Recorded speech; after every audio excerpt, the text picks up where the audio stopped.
Joining us now for reaction, author and Fox News contributor Miranda Devine. Miranda, what's your assessment of this controversy? Because Biden signed hundreds of executive orders, actions, and memorandum.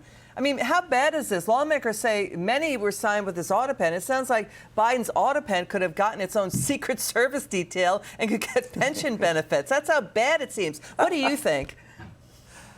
It was the hardest working feature in the entire Biden White House.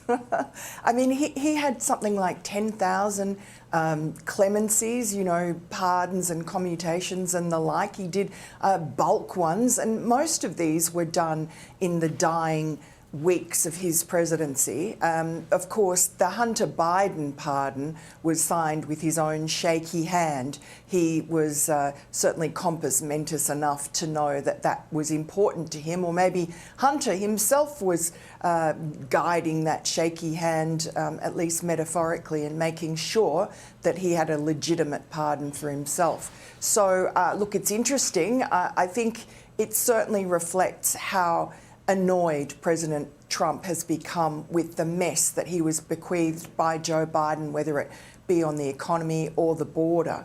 And you can tell which pardons and which signatures were done by the autopen because there's a little pinprick, President Trump told us, that's on the page. So there's no mistaking what's an autopen pardon. But of course, Joe Biden's just going to say that, yeah, I mean, he already has told the New York Times this is nonsense. He signed them all himself. He was fully in control. He gave authorization if he didn't sign himself to his close staff. So I think that's pretty hard to unpick. Yeah, and it's pretty hard to prove. I mean, yeah, you're right. The autopen might be the most productive member of Biden's presidency. This is part of his legacy. You know, what disturbs you most about this? Because he did sign a lot of spending. He did open the borders. The Hill and Citizens Against Government Waste say the Biden-Harris administration was one of the most wasteful ever in U.S. history. Yes, and look, also the judges that he installed who were totally leftist, partisan, unsuitable for that role and have already done a lot of damage. So, I mean, wouldn't it be wonderful if we could just wave a magic wand and basically declare null and void Joe Biden's entire presidency? But I think that's a fantasy and we just need to live in the real world.